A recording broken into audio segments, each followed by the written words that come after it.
Hello, hello. I'm Dave Casler, amateur radio call sign KE0OG, here with another Thursday live stream for the channel. And I hope this will go through well. I think the internet service is pretty good. I hope. Seems to be. Let's see. We've got William Myers, KE0OG, says hi, Dave, and all the Augies. Neil Marsh says he's on time. Randy KO4HBK says hello. Pamela G says made it. WX80. Ed Avila K6SDW from warm Northern California. Terrence is here from central London. 2 Echo 0 India Papa Kilo. 3 degrees centigrade, which is pretty cold. He says it's pretty summertime now, not that you'd believe it. Well, it's April here. It's technically spring. And one of the things that we are really enjoying are the longer days. Nice to see them. Let's see. Hi, Dave and all Augies from Sioux Falls, South Dakota, where it's 35 and snow. That's Optical Man Jeff, KE0KRO. And I think you got the storm that just came through here. All it did here was blow wind pretty hard. Let me move this camera over a little bit. I got myself a new monitor. This is the same monitor that I had before. It's made by LG. The price has come down a little bit now. It's a 4K monitor, but I had a problem with 2 vertical lines on the thing. And so I gave it to my assistant, and one of those vertical lines turned into a 1-inch wide band all the way up and down the thing there. So something was badly wrong. It's out of service now completely. Let's see. Terrence is there. Let's see. We talked to Optical Man Jeff. Don Z said good evening to all from wet and cold Minnesota. Yeah, I just saw in the weather that it's messy up there. I was looking at the lightning strike website earlier today, and it looked like there was a lot of lightning activity in Florida, going down the Florida coast. It looked like it was kind of in a east-west-ish belt from Tampa across Orlando and so on in that area there. That must have been a mess. Okay, Reed, AB8AS, says, hello from here in West Virginia. Eric D, K6SDW, that's an old call sign. It's not that dreadfully old. We were still giving out N0s to techs. Well, it was 20 years ago. Okay, so it's an old call sign. Chuck Schreiber says, good evening, Dave and fellow Augies. Chuck N5KVL from beautiful springtime in South Texas. Still sunny and 70 now. Oh, I can imagine the whole belt across the south from San Diego all the way over to Florida is getting warm now. Hi, 8, let's see, John Mills. Hi, Dave and all. EA8 G4/G4SDA in the Canary Islands. And welcome from the Canary Islands. Ralph Leland, K4TA from Fork Union, Virginia. Stephen Walters, G7VFY, hello from the UK. Neil Marsh, good evening, Dave. An Lee, hello from Bellevue, Washington. Charles Holshoe, hello all. Phil, KA2QIK from Kalamazoo. Magic Man Ferran says hello from Brian. Victor Alpha 7WXZ from Canada. Ed Fry, hello to all from N3 EDF in wet Pennsylvania. Yeah, it's dry here again, and we're still in the middle of a drought, even with the rain we got.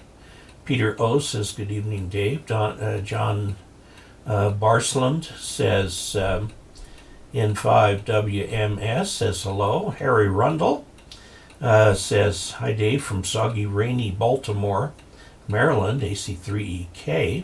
I got some email correspondence this last week with Harry. David Bainbridge says, good evening from Montreal, Victor Echo 2, X-Ray Papa Mike. David. Munster says to Harry Rundell, it's raining in Baltimore 15 miles east. Famous lyric. Bob Darlington says, howdy from Los Alamos. Los Alamos is probably getting to be on the warm side now. Munster, what's the aircraft on your calendar for the month of April? It's actually, if you can see it back there, it's a Huey helicopter. Flying over a desert area. So the helicopter is right in the middle of the picture. Nice looking there. Let's see. Morning, Dave, from wet Sydney, Australia, I guess. Chris Wilson. Huey. Yeah, Huey. It was a helicopter that was used a lot in Vietnam. The Huey was the nickname for it. Let me see what the actual name is.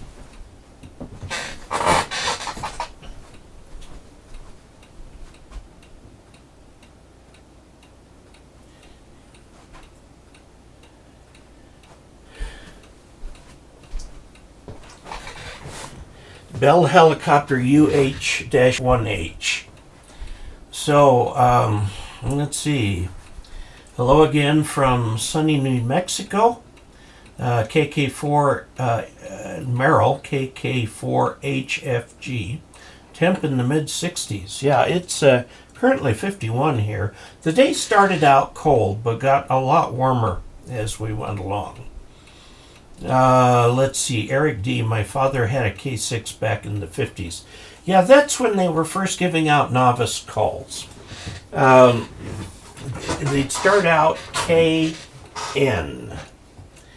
And KN1 ABC.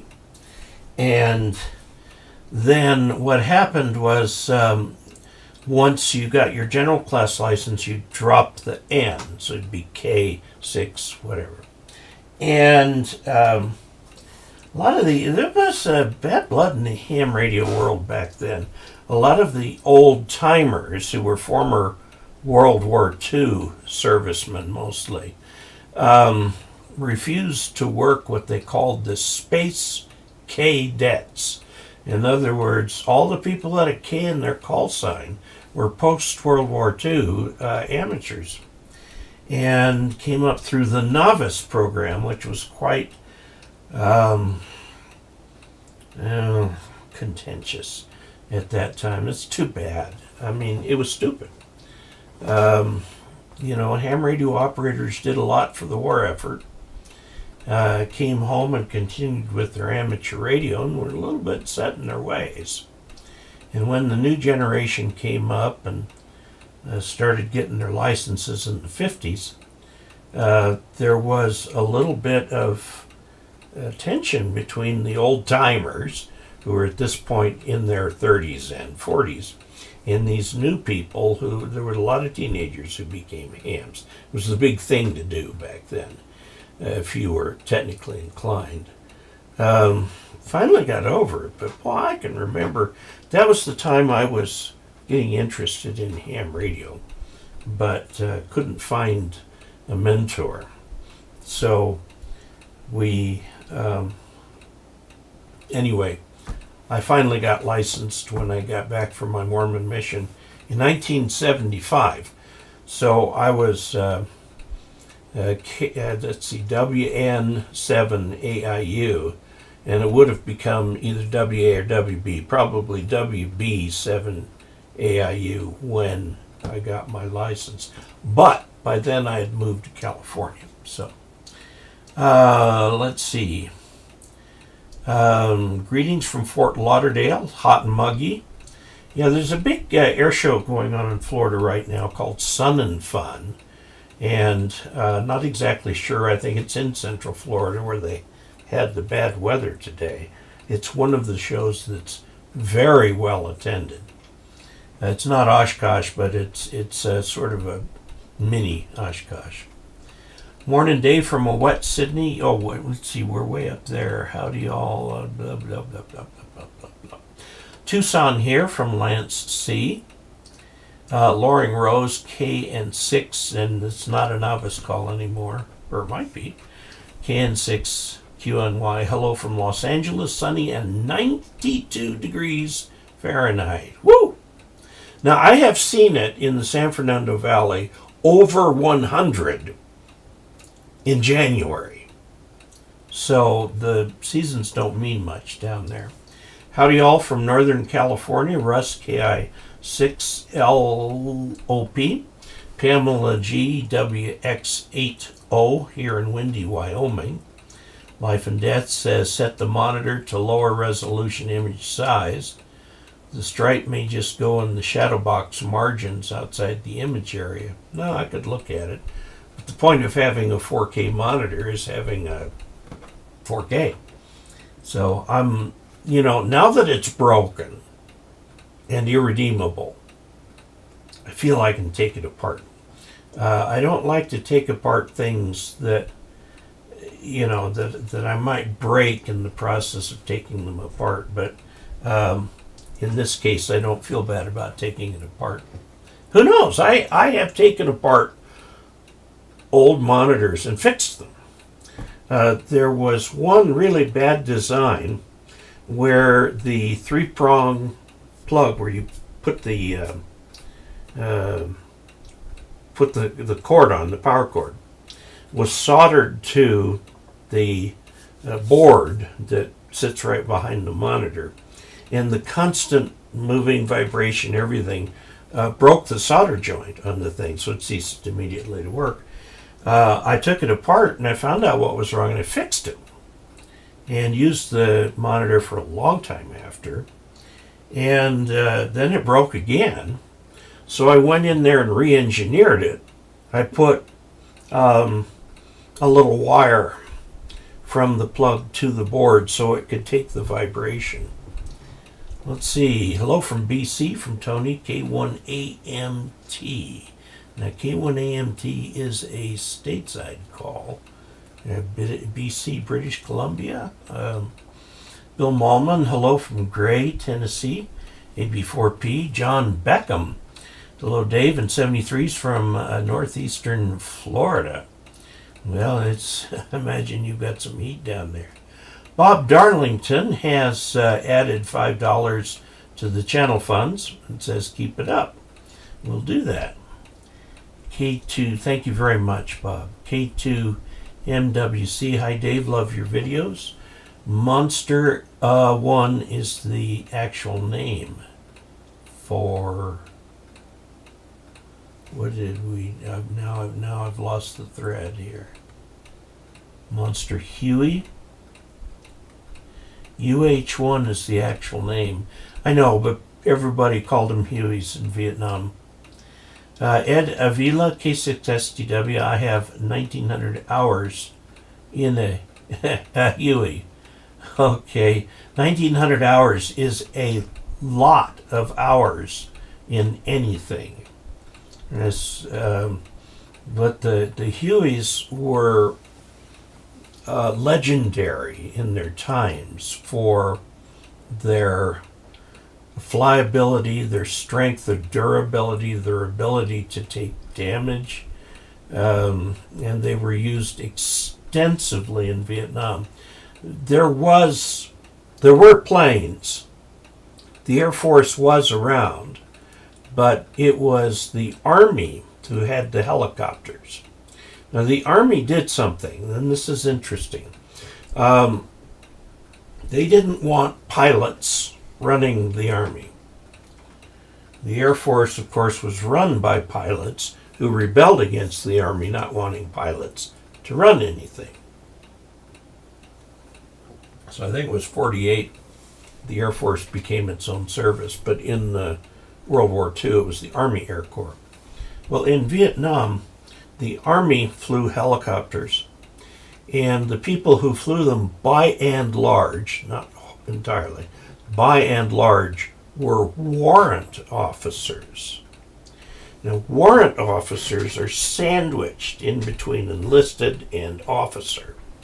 So they were officers, okay, and they were paid okay, but they couldn't rise into the actual officer ranks. That kept the pilots out of the Pentagon because the Army didn't want them there. So, Ed, I don't know if you were a warrant officer in Vietnam or you got your hours in another way. Interesting the way they did things. Oh, I tell you, the politics back there were horrible. The Air Force did not want to fly close air support. And then they they had to do spotting too for artillery. And there was a long story behind close air support and how they came up with the the Warthog. I forget the name of it. The Warthog apparently handles very, very well, and the pilots love it. But a lot of the Air Force to this day thinks it's not really an Air Force job. So, what do you know? Okay. KE6, does KE6SJ say anything about the age of my call sign? Got it from my father. Oh, very good, and congratulations. That's a nice thing to do. Now, my father was never a ham. W0EWN Rick says hi from Littleton, Colorado. Bill Goodman, KF0EVD, says hello from Shawnee, Kansas. Enjoy the videos. Okay. Hello from KC5CTA in Silverthorne, Colorado. That's over on I-70, up above Georgetown. In Georgetown, you start the real climb and go up, and then you get up into that area there. So it's higher in the mountains. JT6188 says hello from Arizona. It's 93 degrees Fahrenheit here this afternoon. I think I'm going to stay in Colorado here for a little while. I'm going to Dayton next month already. I've got to start getting a little firmer on the things we need to do. See, hello, Dave and all Augies. Today, greetings from Machu Picchu. Claudio Bio. Eric D says Dad was an E6 in U.S. Navy radar operator on the WASP CV-18. That's an enlisted rank, by the way. Pretty high enlisted rank. Don DeGidio says, hi, Dave. I started out as WN3 BJU in 76 and a Tech Plus as WB3 BJU in 1978. Upgraded extra in July 20 and changed call to WJ3U. Good. Sun and Fun is second behind Oshkosh. Yes, it is. Not far. I mean, a lot of people like it. It's sort of like the Orlando Hamfest? There's a big Hamfest in Florida. That's like second, and then there's another big one in Huntsville. I've not been to either. I have been to Dayton, and I'm going to Dayton again this year. Okay. Are you familiar with the few we have here at F70? F70 would be an airport code. I am not, and I'm quite willing to learn more about that. Michael Williams, good evening, Dave, from East Texas, KI5TWO. Question, what tips do you have for working 80 meter and 160 meter DX? Sunrise and sunset. Those are the tips. You need to get up early as the sun is rising, and at night 160s can sometimes open way up. We're getting into the sunspot cycle now, so the frequency bands that are going to give you good DX are moving up. into 20 meters and so on. I was on 20 the other day testing out this new antenna from Australia. Have I made that video yet? I'm not sure if I have. I have to ask my assistant. We make a whole bunch at once. And then, so anyway, 80 meters. The other tip I have for it is vertical polarization. If you can. You get a signal out at a lower angle. Now that's hard to do on 80 and almost impossible on 160. So what you have to do is take a pole as tall as you can make it and load the living daylights out of it, okay, in order to get the thing to resonate. And then that, and lots of radios, of course, and then you'll have a good thing there. Digital Rancher says, hi Dave, North Texas checking in. George Costulius, hi Dave, greetings from Toronto, hello. Ian Mitchell, hi Dave, why are most radios 100 watts? Anything special about 100? From Victor Kilo, 7 IAN, so Australia. The reason is historical.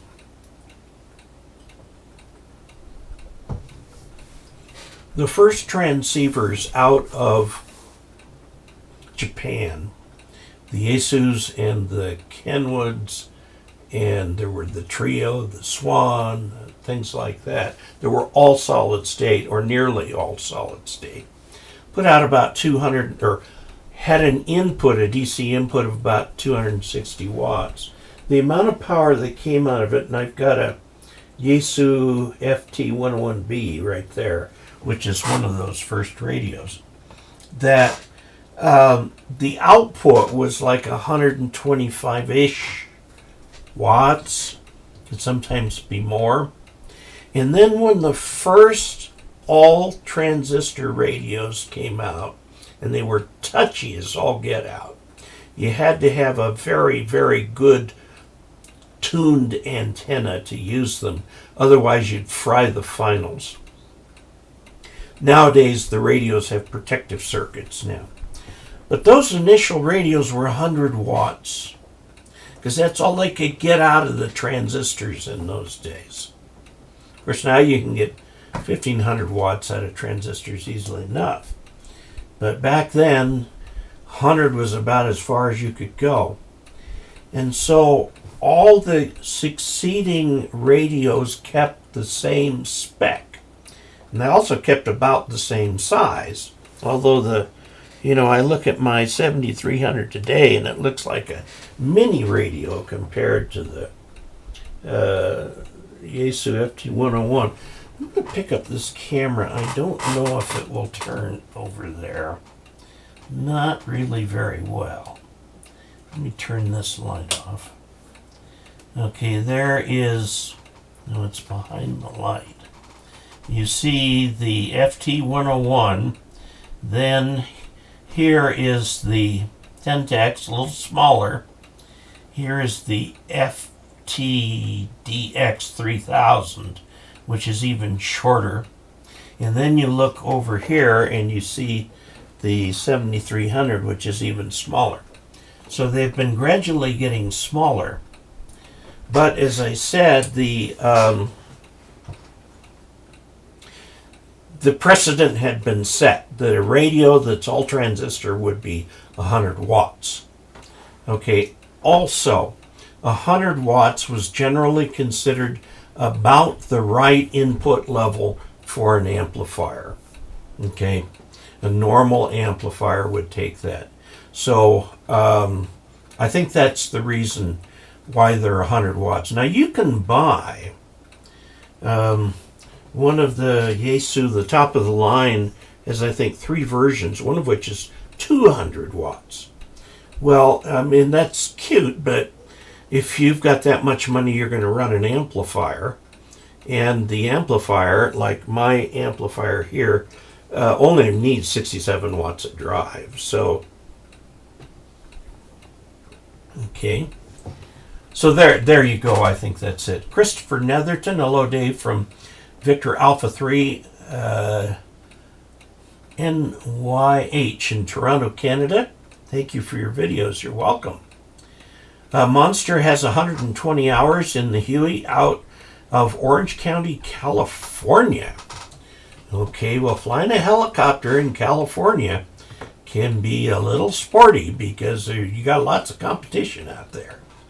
Lots of other people running there. So I hope that you are enjoying that out there. I am a little, I don't know, discouraged in flying, trying to find an instructor. I've got this good guy, but it never has time. His primary job is flying an airplane for a rich man. And the airplane gets used to move his family around and stuff like that too. So I am always subject to the whims of whoever this rich guy is. And so I'll have something set up like yesterday and today or today and tomorrow. Gorgeous days. So we thought, well, we'll tentatively set it aside for flying, but no can do. So I'm not getting any flying in. And when you don't get any flying in, you don't get any better. And I'm right at the point where I've just about conquered landing. Nice, smooth landings. But you can't build that skill sitting at a desk. So I'm a little bit up against a wall here.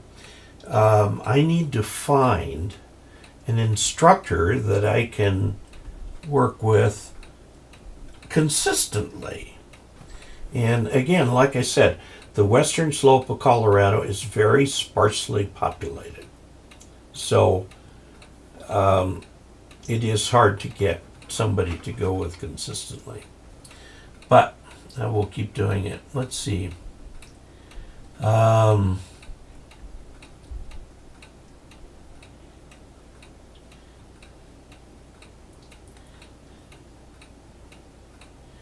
Let's see. Ed Avila, K6SDW, warrant officers. We called them wobblies. Yes. Neil Marsh says one of my CAP cadets became a warrant officer, helo pilot. Good. And that's good because it gives you great training for civilian life. A-10, yes. A-10. The A-10 is attack. And which is a fancy way of saying close air support. What close air support means, and this is why the Ukrainians want NATO to help, is when you got your soldiers fighting on the ground, wouldn't it be nice if an airplane working in tandem with that group on the ground was able to shoot at all the tanks and trucks and everything like that, gun emplacements and so on, that these people are facing. That's what the Warthog does, and does it very, very well. It's a phenomenally maneuverable airplane, and powerful, 2 jet engines, and it's armored to the hilt to protect the pilot. So, yeah. And yes, the A-10 is entirely Air Force. Echo 29 Alpha Hotel Uniform says, good morning here and greetings from Thailand. So we're getting over the whole world. Stephen Arbogast said Marines at the Da Nang Air Base flew missions over North Vietnam. Yeah, now don't forget, the Marines are attached to the Navy. And the Navy has its own Air Force. So if the B-52s, and I saw a lot of these when I was a missionary in Angeles City, which is the Filipino city right next to Clark Air Base, they'd be flying C-5 Galaxies stateside to get supplies, and then the B-52s would be taking off from there or from Guam and doing their thing over there. So, let's see. Marines at Da Nang. Let's see. Kept the radars working on the fighter jets. Yes, the Marines, of course, then flew Navy aircraft. over North Vietnam. During Vietnam came the concept of combined arms. During World War II, the Navy and the Air Force, or the Navy and the Army hated each other. In fact,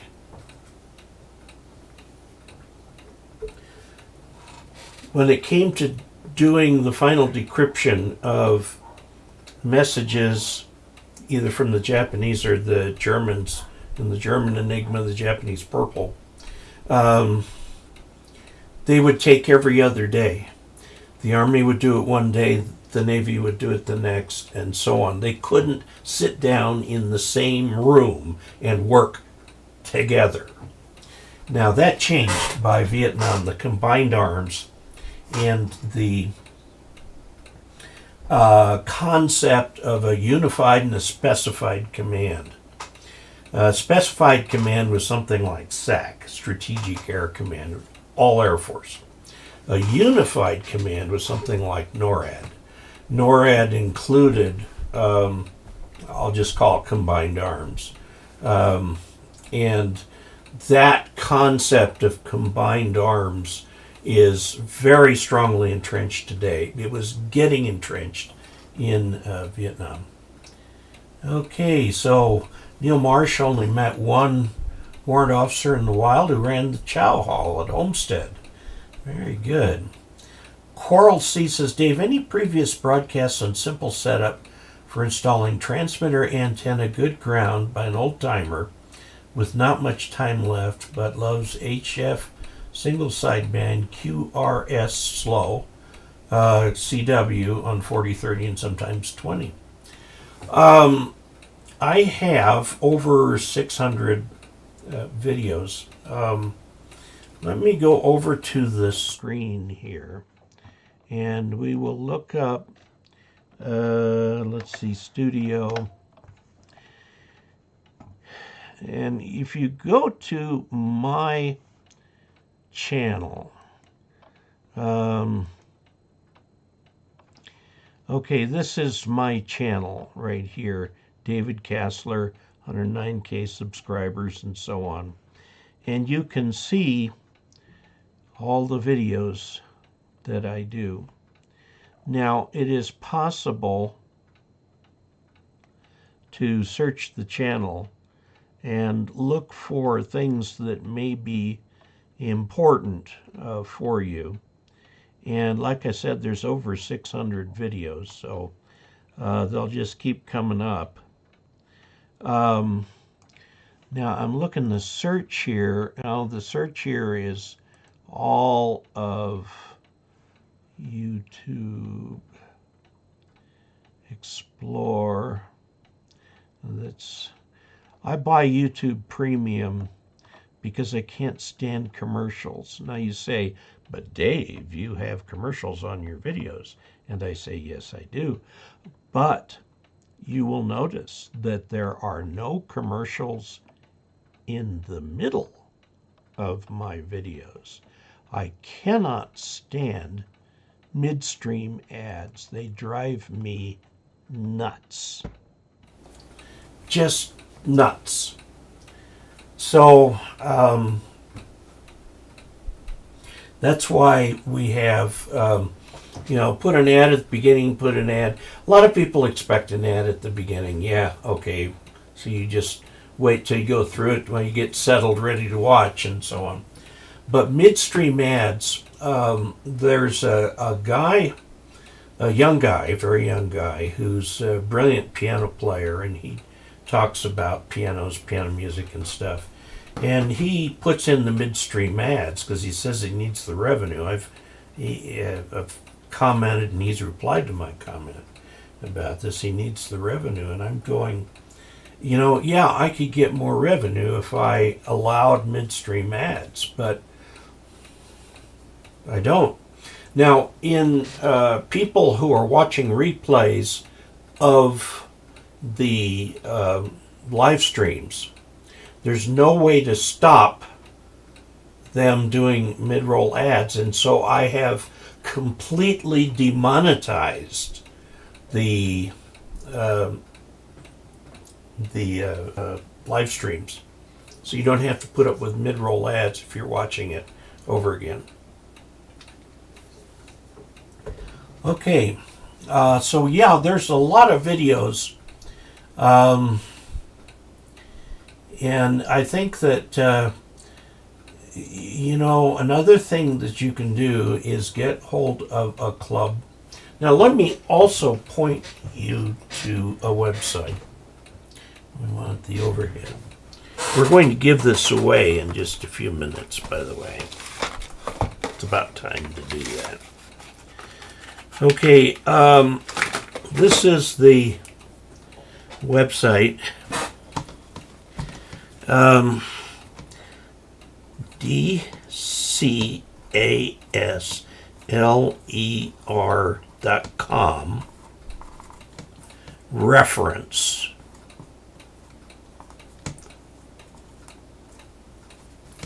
Okay, that right there, and I'll show you what it looks like. Let's go over to the screen and come up over here and go to Casler / reference. Okay, and what this will give you is a so-called reference station for general and amateur extra. Okay, for these components, which you're looking at most of the number of things having to do with the station, this is kind of what I'm trying to achieve. And here are specific recommendations to use. Okay, specific recommendations. Okay, all the way up to surge suppressors and so on. Okay, now let me explain what a reference means. A reference design is exactly that, a design that can be used as a reference for building your own design. It's not a mandatory design, nor for that matter, a suggested design. Now, if you get the components listed here, they will provide you with a working station. These are not the cheapest components, nor are they the most expensive. They're middle of the road. Components listed here will provide you with a working station. Now, notice this. I have purchased these so that my tutorials and demonstration videos use the reference station. So if somebody asks me what HF rig should I buy, I used to answer, well, it depends. Now I say, buy what's in the reference station, an ICOM 7300. Now, your circumstances will be different from mine. Perhaps you already have a radio and you don't want to change. No problem. Adapt the reference station to your needs. Okay, note that my own station has capabilities like a hex beam, a rather expensive vertical that I actually reviewed one time. That was an interesting design. And I also have solar power. Those aren't in the reference station, but the reference design, well, they are. I mean, I've got everything in here, including this power supply. Okay. But you can adapt the reference station to your needs. But it gives you something specific to start out with, okay? To put everything together that you need to do. So let's go back here.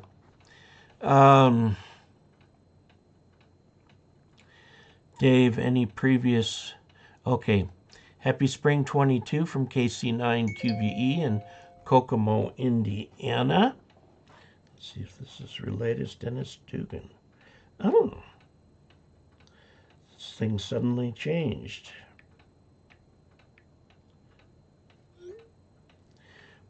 I'm flying tomorrow. Okay. Let's see. I've been in the Air Force 12 years so far. 9 enlisted, and it's the last 3 as an officer. Very cool. I went in as a second lieutenant because I went through ROTC. And so and now I was 2 years as a second lieutenant. No, I was a year and a half as a second lieutenant, 2 years as a first, and 6 months as a captain, and that's when I got out. So I was a little ahead of the curve because I had waited so long to go in. They counted that time in some weird formula. A-10 Warthogs is one of the few military planes that's a turbofan rather than a turbojet. Ed Fry says Ukraine could use several A-10s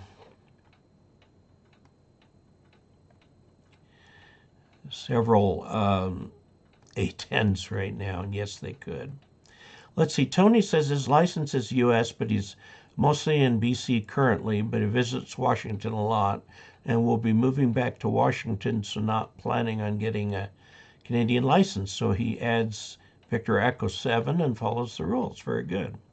Howdy, Paul, or David from Paul Kish in Orlando, KN4QWO. Neil Marsh says, drop an A-10 into a time warp and people would swear it was a dragon. Yeah, absolutely. I'm late here, but here. This is from Country Strong and Free. Neil Marsh says, I got out of the Air Force as a buck sergeant, E4. Yeah, that long ago. I remember that. The Air Force has never been able to make up their minds as to what to do with and call E3s and E4s. I remember that there was E3, the star on the your stripes was dark blue, and then when you became a sergeant rather than a senior airman, you didn't get any more stripes, but you got a silver star in the middle. So I don't know how much that has changed. With a vertical antenna for 18160, does it make any difference where you load the antenna top versus center for base loaded versus linear loaded? Not really. I mean, from a point of view, it's whatever is the easiest to construct. For example, well, now linear loading would be adding inductance through it. If you're going to top load it, you're probably going to want to add capacitance there, which means if you've got a straight up antenna, like this is the 14 AVQ. It's an antenna. It's got traps on it. Okay, it's got radials, and there is a little capacitance hat at the top. This little thing sticking out. If you stick something out like that from an antenna, that adds capacitance at that point. So you can do any of those and they all work. Is my Yaesu 101 operable? Yes, it is. It does operate. I've had it on the air. Let's see. Good evening from Hillsborough, North Carolina. From Boyd. DJ Jackson, good evening. How's it all going? Going well. Monster says that he is a pilot but learned to fly the A-10 with software called DCS that the Army uses. Love that plane. Yeah, there's several. Flight simulation is a very popular hobby. About the only thing that is hard to do at home is to simulate the loading, the feel of doing that. People who have full motion simulators can be done, but you spend more money on it than you would spend on an airplane. Just get an airplane. Okay, KH3AE in East Oahu. Beautiful weather today. Retired Navy disabled. West Virginia Mountaineer. Cecil Childers, greeting from South Texas, KF5AQW. Ian Mitchell, thanks for answering my question. You're welcome. 100 is a nice default number. I think that's why the U.S. uses 100 M. Normally that would be milli per deciliter as the bullseye. 100 milliliters per deciliter No, it wouldn't be milliliters. It could be milligrams. Per deciliter is the bullseye for blood sugar readings. Yeah, actually, they push me down to, they want to see 95. I am diabetic, so I take a pill every day.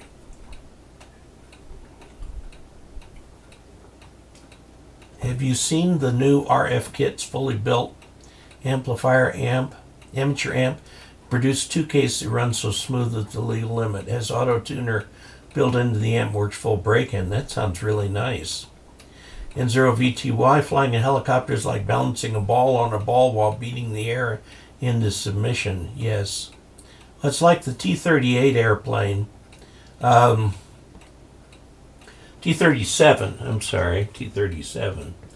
I had one pilot tell me it didn't actually fly. It made so much noise that it scared the ground away.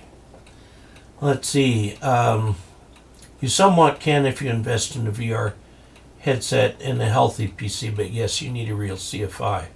And I just got a text from him, so I'm going to grab any chance I can to fly because it's so hard to get his time. Dave, are you familiar with the Kenwood TS590SG, and do you think it could be good for someone with low vision? 590, does that have a digital readout? I think it may. There are tricks of the trade. Go to a site, www, or sit with a sighted friend and go to Handy, H-A-N-D-I, hams, and I think it's probably .org. If it's not, try .com. handyhams.org. You will meet a group of people there who have come up with every possible accommodation for somebody who's a ham radio operator and is deaf, blind, whatever it may be, and they'll make it work. Okay, and they can help you. I don't know what your specific vision problem is. There are many, but if you're having trouble, you can get little things, and some of the radios have them built in, like 7300, where it will speak the frequency or speak the meter reading, or if you change a control, it will speak it to you. All that stuff is available, so don't let a handicap like that keep you out of ham radio.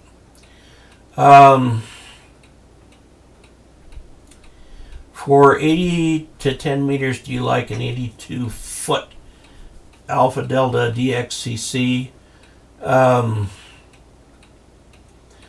I don't know. It won't cover all of 80 meters, I can tell you that. It'll cover only a tiny slice. Or K8MSH 74-foot off-center fed dipole with a 4-to-1 balance. It's fed at the 1/3 point. They're both dipoles. And in both cases, they're not going to cover all of 80 meters. They're not even going to cover some of it. They're going to cover about 50 kilohertz, 25 to 50 kilohertz out of the full half megahertz. And that is because of the Q of the antenna, etc., etc. Okay, Neil Marsh says, nearly every Hilo pilot I know has said something very much like that. Yes. Yeah, I was up in a helicopter some years ago, tourist flight, or just a 3-seater helicopter. And I sat on one side, the pilot on the other. My wife was sandwiched in the middle. And boy, you're both your hands are busy all the time. And your feet too. I mean, it's not something where you can trim it out and kick back and whatever. Okay, Dave, I've heard you say good things about your vertical antenna. What vertical antenna do I use? Well, I have 2 vertical antennas right now, the DX Commander which is waiting to be rebuilt. And the other one I have is the Step IR Big IR.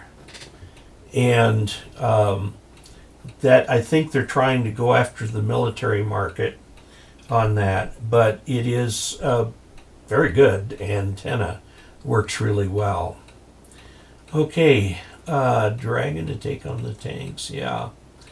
If A-10's working an area, they don't even have to shoot to be effective against armament. Do you have an opinion on Wolf River Coil versus Hustler 4BTV, the small backyard? I don't have either of them. I've never tried either of them.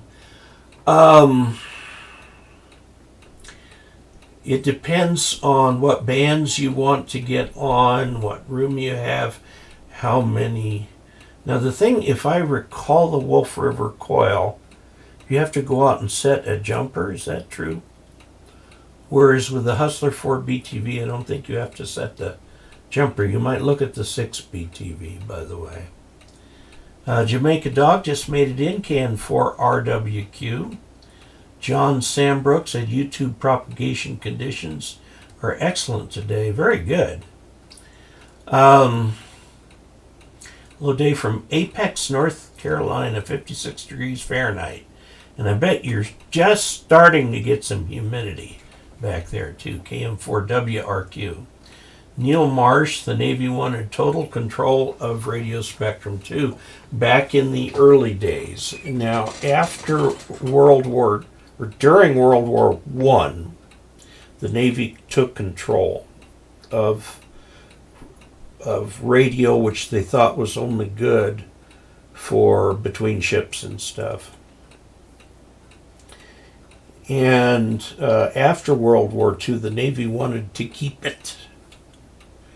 But Hiram Percy Maxim, who was a brilliant engineer, and his father was very well known as a brilliant engineer.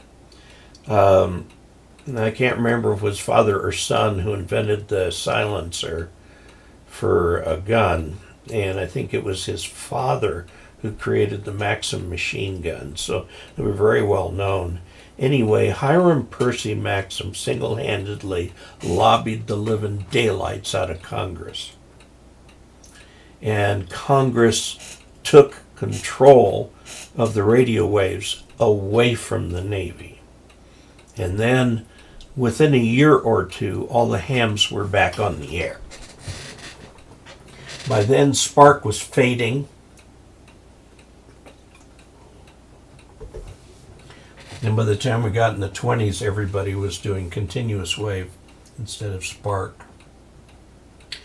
Monster, you might get a kick out of this. My dad worked for the 1st Radio Battalion for the Marines. Part of what they would do is fly the SR-71 or U-2 over areas only to make them talk. Yeah, it's called probing in signals intelligence, where you're trying to intrude deliberately to see what they do about it. Tim, KE8LDT, hello from Fowlerville, Michigan. Liberty Caves WS7PB. Hit the like, he says. Russell, K4QPR, says hello from I'm going to guess Laverne. Lavergne, Texas. Lavergne. Tennessee. Don't forget to hit the like button. Thank you. Charles Packard, hello from South Carolina. Several electric storms last night as well. Yeah, I've heard that they had a tremendous number of tornadoes back there. Australia says howdy all. Let's see, Florida. Ken in Florida served aboard the USS Ticonderoga, CVA-14, in Vietnam in '68. Steve Arbogast, did time on you.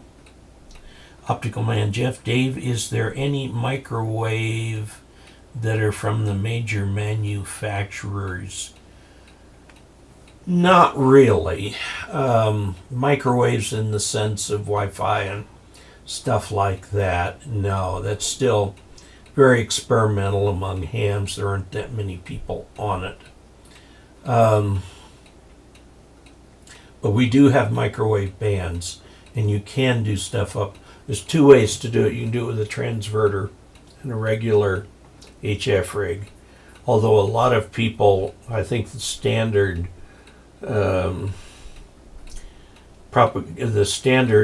modulation method is FM or television, or is internet protocol. Okay. Love serving time on USS Nimitz. Good evening to all from KE0OG. John Ward, hello from W3OJ. Stephen Arbogast, USS Kitty Hawk. Worked anti-sub warfare. Okay. I'm going to pause. Reading people's notes by looking at the prize for, this is the March giveaway. Okay, and we're doing it in the first live stream in April. Okay, this is an antenna tuner. Let's see, I can turn it on so you can at least, it may have FAVA5 antenna analyzer. Now, whoever gets this, it has a very thorough manual, and it works very well with the computer. In fact, that's how you charge the battery in it. There's a little USB connector on it. And then there are these parts. This is a 50 ohm test load. This is a shorted load, and this is an open load. And you can use that to calibrate the thing really well if you do it near the frequency you're going to use. I got it because of this little ad in QST, October 2018. And I paid a lot of money for it, actually. It's a very nice little device that I am not using because I'm not using it. So we're going to give it away right now. Okay, so this is what we're giving away.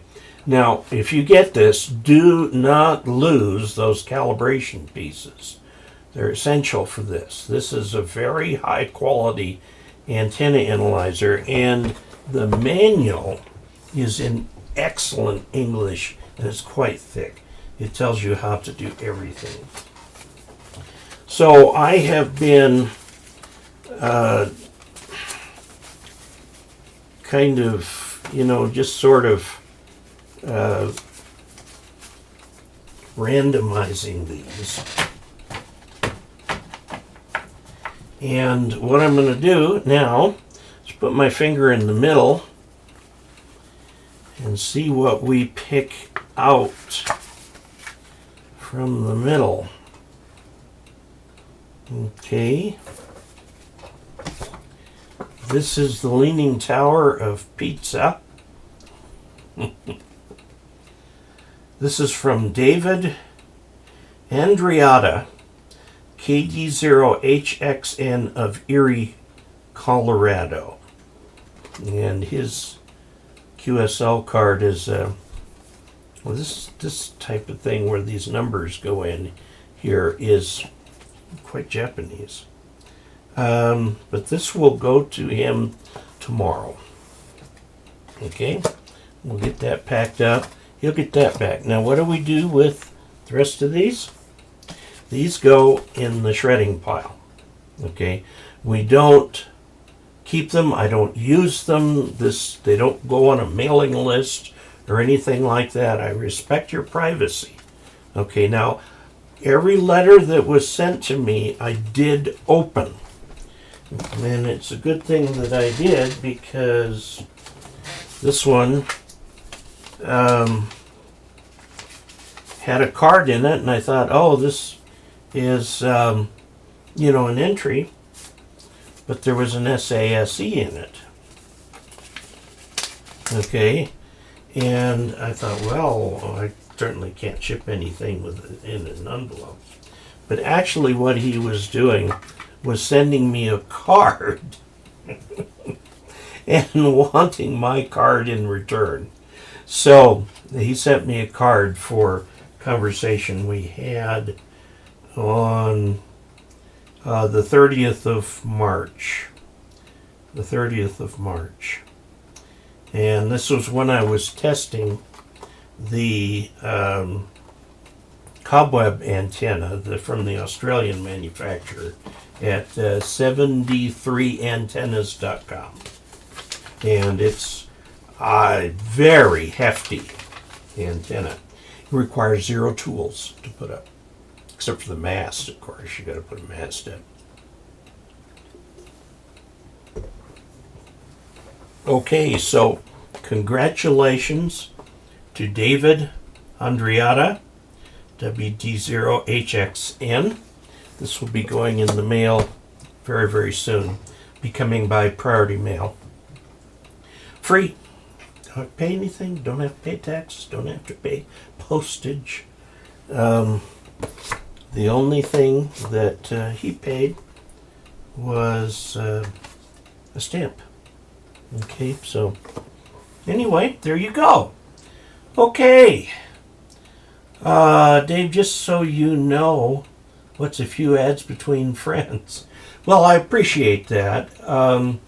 It's just a personal thing of mine. I don't like ads interrupting things. You know, if the person who's doing the video says we're going to pause for a moment here, see you in a moment, or in 30 seconds, or something like that. But the ads would come like I'd be so far away in the midst of this piano piece, and then boom, some ad for some health supplement or, something like that. And it's just, they're jarring. So that's why I don't do it anyway, but I appreciate that. You can also, if you want to support the channel, go to dcasler.com/support. And what you'll find on that page, we gotta get the page up, don't we? Is how to support Ham Radio Answers and Ask Dave. It's become simplified recently. There's a tip jar. It's a one-time tip. You can do a monthly subscription where you send, most people do just $5, and then it will do it through PayPal. They don't take as much money as Patreon, but Patreon does work. And I have, I think, a couple hundred patrons on Patreon. You can become a patron. We put up one video a week early on Patreon, although people don't seem to notice because sometimes they don't get very many views. There's one other thing you can do. I've got a page here on Amazon where if you go to that page and you look at all these things here, these are things I've reviewed or mentioned, okay? And if you want, you can go to here to buy these things off Amazon, and I get a kickback, okay? So that's, I don't think the P-Loop's available anymore. Okay, so, by the way, I wanted to tell you about the people at Chameleon. They sent me a picture. This is the Chameleon one. Here is this picture. This picture right here is of a station in Djibouti, which is right across the straits from Yemen. Okay, and this is put together by some military people using a few pieces of equipment from Chameleon, like antennas and so on. And I looked real closely. That right there is a signal link, USB. this, I can't quite tell what that radio is. Somebody will have it. I'm wondering if it's the ICOM 7610, but I don't think so. And then there is a Japanese radio here for digital and stuff, and there's LDG is the antenna tuner up there, and there's a little room in the Go case for microphones and stuff like that. And they've got a little laptop computer. They've got a screen that they can plug in here to see more what's going on, see the waterfall and stuff like that. So I thought you might enjoy seeing that picture. It comes to us via Chameleon. Was there another one? I think that was it. Okay. Oh, yeah, this is from Lawrence Logson. And there's a video. It has to be converted into something that I can use in a video, and that will be featured in a future video. So let's go back to live streaming here and get this thing down where I can see it. Okay, so we've got lots of people remembering military service. KE0OG. Garden Koi is Garner from North Carolina, KN4HPL. Stephen, good evening from WW5V. Milligram per deciliter. Okay, thank you. That's the measurement units for blood sugar. And yeah, they've got some really weird measurements here. Okay, Optical Man Jeff, I have a TS590SG, and I have the voice announcement mod that speaks the frequency and others that you choose. Okay, so there, we just got an error from YouTube. Okay, we'll see what happens. What do you think of the Chameleon MPass for,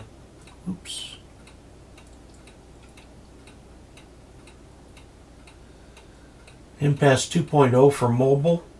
I'd have to take a look at it. I may have done a review on it. I came through Reno on the way home from Pacificon and picked up several items and did several reviews. Let's see, Andy Cowley is from 2 Echo 0 Romeo Echo Echo from the UK. Leon Ritchie is here, KE7CHX. Hi from very early morning in the UK from M7CUN in Bristol. Let's see. Dave, just so you know, what's a few... Okay, I saw that. Yeah, I appreciate that. My house is on the edge of a cliff. Oh, this is NH6EV. My house is on the edge of a cliff. How can I use the cliff below as part of an antenna? I have tall trees, so I was wondering if a vertical dipole would work in that situation. Yes, it will. Now, the reflection that you will get from the water is in the far field. It's not in the near field like radials. It's in the far field. So if you are, and we'll do the overhead here. If you are, here's a cliff and your house is up here, okay, and you put a vertical like this, it will come down here and reflect in multiple ways off the water, okay, and you'll have a very strong directionality of your signal in that direction if you put it near the edge of the cliff. Okay, so let's see. I think that answers the question. Hi, Todd. Yes, nice. Andy. Please smash the like button and support Dave. I appreciate that. Moles per deciliter. Yeah, I don't think you're going to get a mole of sugar in a deciliter. Wow, light, let's see, how does it compare to the nano VNA? In terms, now this is a vector network analyzer, but it's one direction. Okay, so it's only measuring SWR. All right, and it will separate out the real and the imaginary part, and it will do it across the band and give you nice graphs and all of that sort of thing like that. Nano VNA is actually S1 and S2 signals on the thing. It will take a look at what comes back. So you can do more with the Nano VNA, but boy, I was going to recommend the Nano VNA as a antenna analyzer, but it's just not easy to set up, and they keep changing the firmware, so the menu keeps changing. And I want something that you just connect up and it works. Okay, so I have a Nano VNA, but it's an old one. And that's the other thing. They keep coming up with new models on the thing, so the menu doesn't stay stable. So the Nano VNA works. This thing works. Nano VNAs have the benefit of being inexpensive. Okay. Hello from far west Missouri, from Glen Martin, N0QFT. Jeff Harris. Oops, it just popped on me here. Jeff Harris, will the Yaesu 991A also talk like the 7300?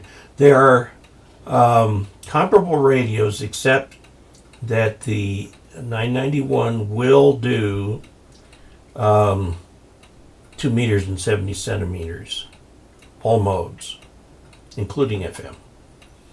I went back and forth, 7300 versus the 991, because normally I'm a Yaesu guy. I went with the 7300 because I think it's more popular by far, and so there are more people out there using it. So that's kind of why I went with it here. Okay, congrats to the winner, Andy Cowley. Yes. Dan Riyad says, awesome, thank you, I will enjoy it. And that is WD0 HXN. Well, very good. Congratulations to you. The winner isn't always listening in, so by the way, this coming month, April, this is the giveaway. This is a PowerWorks 30 SS 30 dV switching power supply made specifically for amateur radio. You can connect the normal leads to the back, or you can, and it has a computer type power jack here. It'll work on 220 also, but it's set to work right now. The switch is set to work on 110. And it'll also do Anderson power poles out the front. This is a very nice little power supply. It's been around for a while, so it's very thoroughly tested and used, still being sold today. And that will be the April giveaway, which means I need to get that up on there. Okay, let's see, very good. So Dandria T.O. Okay. HF working ZL in Japan. Very good. What band? Chris Wilson says KI5 NUK. Once you get a Nano VNA calibrated for the range you want to test your antennas and set the scale on your measurements, a Nano VNA is so simple to use, spoken like a true Unix man. Just recall the settings and go. So, yeah, I mean, if you want to take the time to learn it, it's an inexpensive and accurate way of measuring the antenna, and you can do a lot of things with it. It is a vector network analyzer, which is more than just an antenna analyzer. Thomas Weigel says, thanks for all you do. From Tom, AB0J. Hello, oops.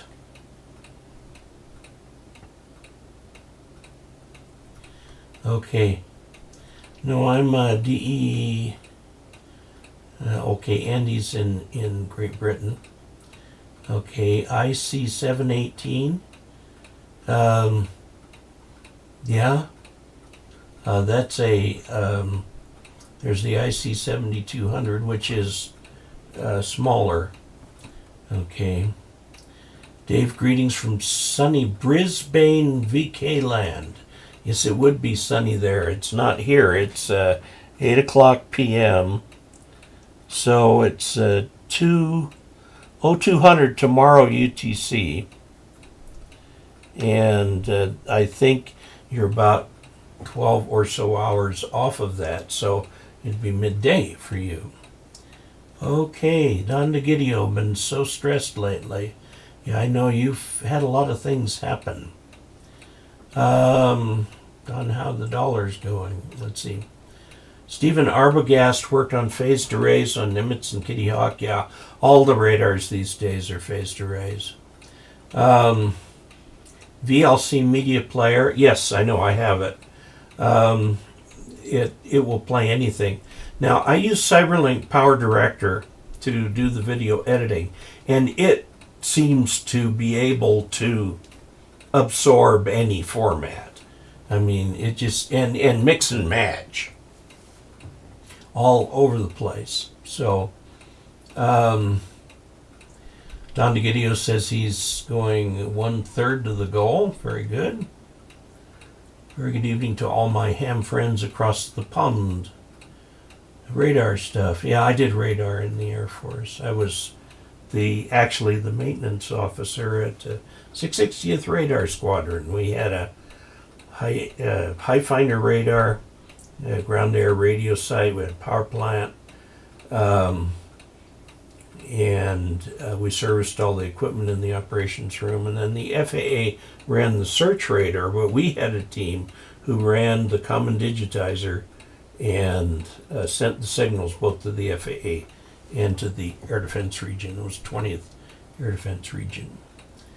Okay, Brisbane's my ancestral homeland. Now live in Boston.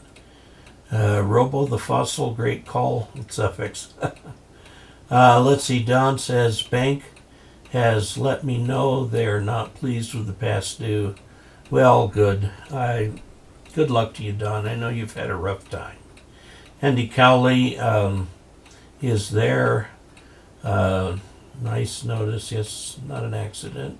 Robo the Fossil. James KI50EB. That is not a 7600 or 7610. Okay, well, thank you. Yeah, I don't know what it is. Somebody maybe recognized it. Robo the Fossil QLD. Still beautiful one day and perfect the next. Bar the flooding, of course, yes. Yeah, I understand that on the east coast of Australia, you've had some terrible flooding. You guys seem to bounce between drought and flooding. And if you have the floods, all the trees grow, the eucalyptus, all that sort of stuff grows. And then it gets dry in the drought, and then it burns. And I think, you know, we've talked a lot about wildfires in the U.S., including that one in Boulder. My daughter lived, I think, less than a mile from where that fire line stopped. That was bad. But Australia, I think, takes the cake as far as wildfires and wildfire mitigation. It's just it's a lot of work there. Okay, let's see. Where are we? Queensland. Got a run from Robbie the Fossil. KX2U radio. My 991A does single sideband on 2 and 70 and has Fusion 2. Okay, so you can do Fusion. So you've got the digital on there. Nano VNA is cool for the Smith chart. Yes, the Ukrainian one up here does a Smith chart too. One of these days I'm going to have to figure out exactly how those Smith charts work. I mean, I should know. Good grief, I'm an engineer, but we never did them.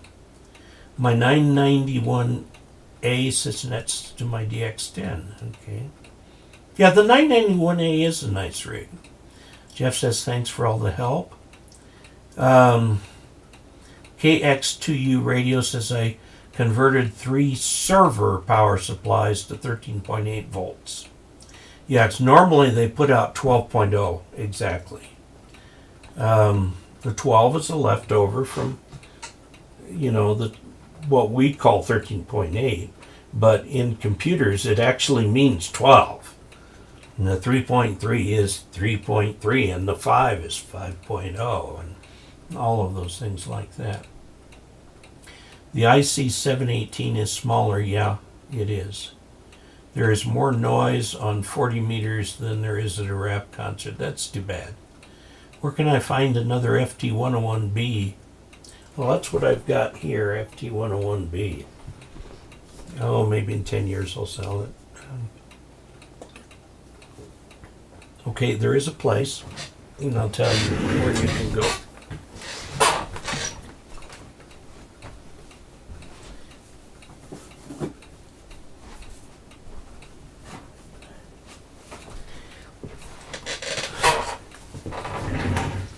See if they've got their ad in here. I don't know if they do. I may not put it in every time. Show them auction. This is Electric Radio, which is a magazine for those who like to play with old radios, and they usually have an advert in here.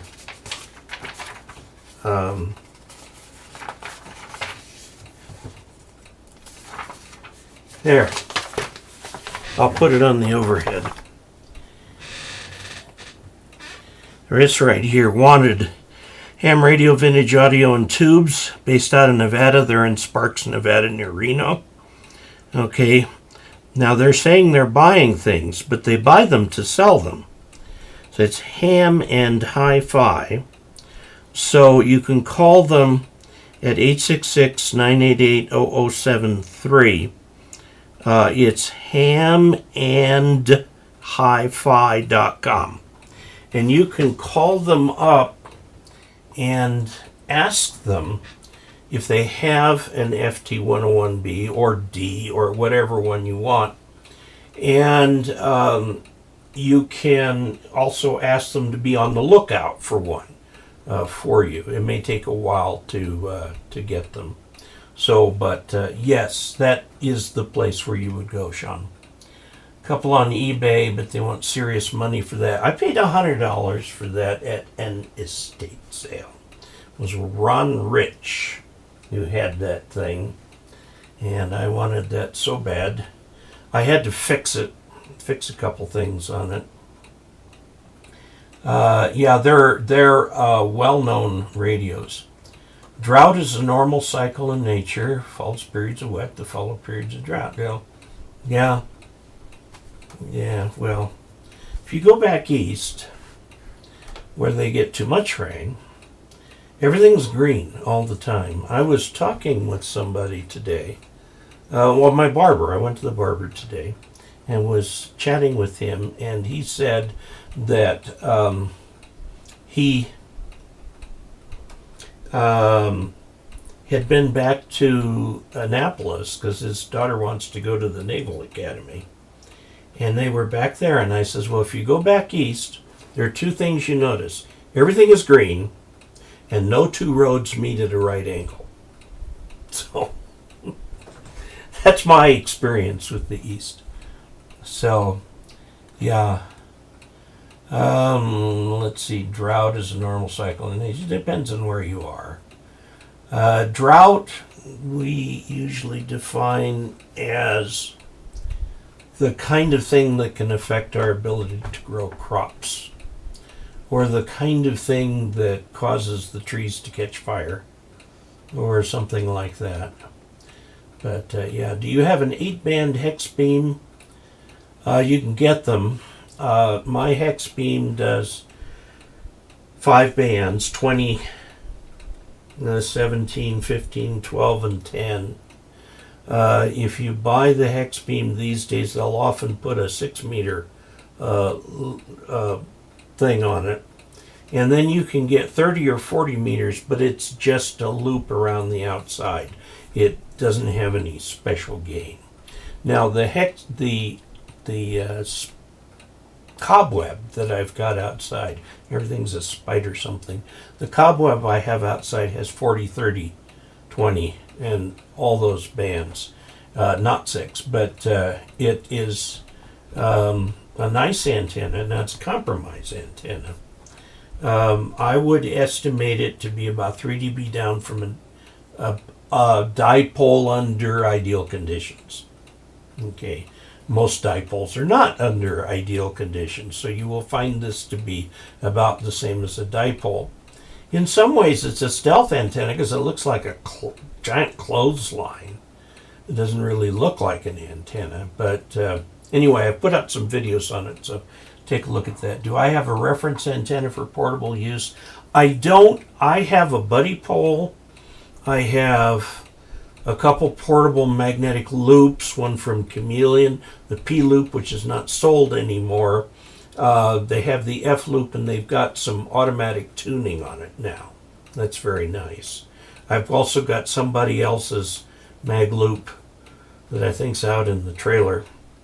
All of those will work. If you've got an RV, you can mount an extendable pole on the back and push that up with a wire, load it at the bottom or tune it at the bottom, and have a vertical. So lots of things that you can do. So I don't have a reference antenna, but I'm just telling you those are the ones I've tried. Yes, the Smith chart, I understand left to right is resistance, up and down capacitance, inductance. Great for finding resonance on your antenna. There's lots of things you can do with the Smith chart. And W2AEW has some videos on the Smith chart, and I watched one of his, and it was brilliant. I'd have to watch it 5 or 6 times to really learn it, but he was very fascinated by it, and his enthusiasm you can kind of pick up. Can anybody explain the hardware options on our port gain means on Yaesu radios? They have the strangest abbreviations. You would have to consult the manual for what that means. Hex beam turning, yes, I do have a rotator on that. Frankly, I find having to rotate an antenna to be a hindrance,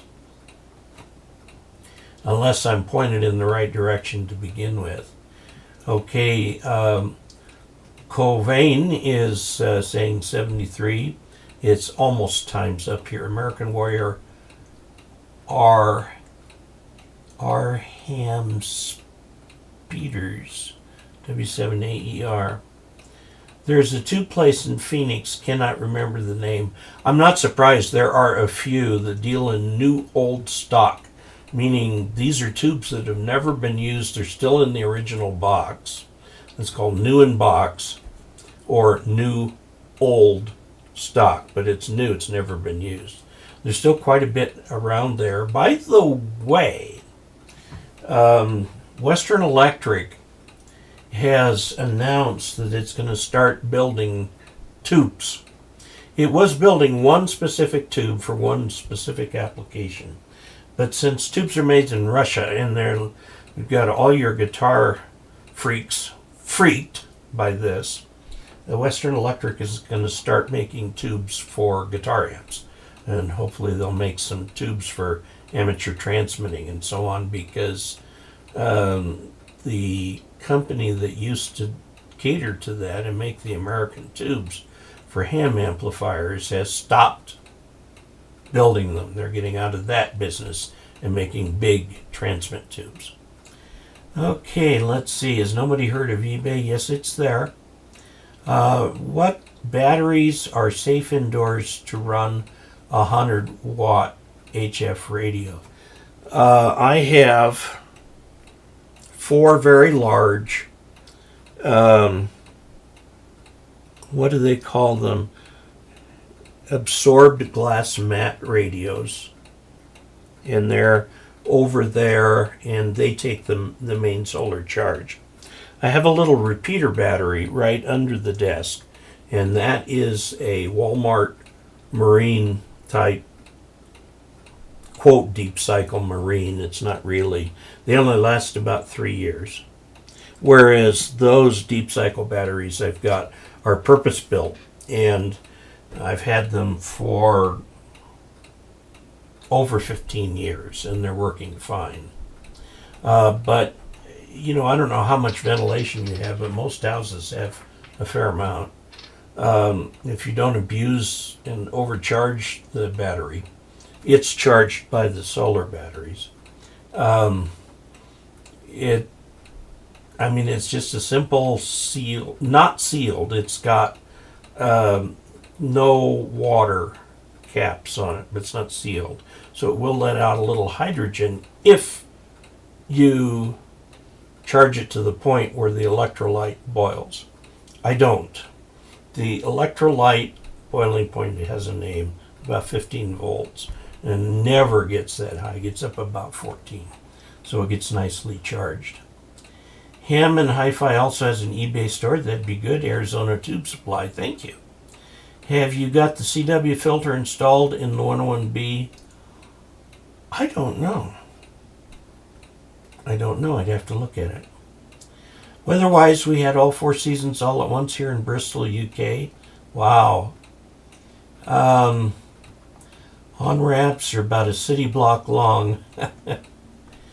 Like your haircut. Can you recommend someone in Durango? Oh boy. I use a guy in Montrose.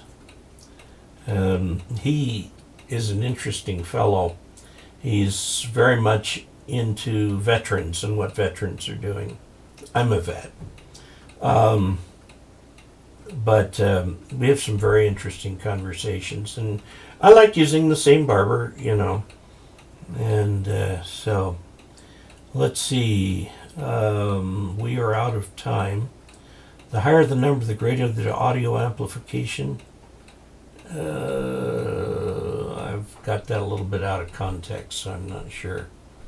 I'm from Birmingham. What's your opinion? Is Sony ICF SW7600GR picked up mint condition? Well, if it's a very good, Sony makes some very good shortwave radios. I think it's for setting the gain for the input for the digital mode. Okay. Well, very good. We're out of time. Thank you all very much. I really enjoyed this, and congratulations to David for winning the giveaway this month. This will be on its way to you very shortly. And I don't know if it'll be tomorrow, because I just found out during this broadcast I'm flying tomorrow. So, okay, very good. So, thank you all for being part of this. We raised $20 for chat revenue today. It's not a huge amount, but it's fine, and I appreciate it. I thank you very much for it. Don't feel bound that you have to transmit or send me money or anything like that. But if you do, it's greatly appreciated. I had a very large tip come in this past month, which kind of overwhelmed me. It was quite large, and much larger than my previous highest tip. Most tips are in the $10 to $20 range, but sometimes they are quite a bit higher. So I'm going to say 73, and we will catch you next time.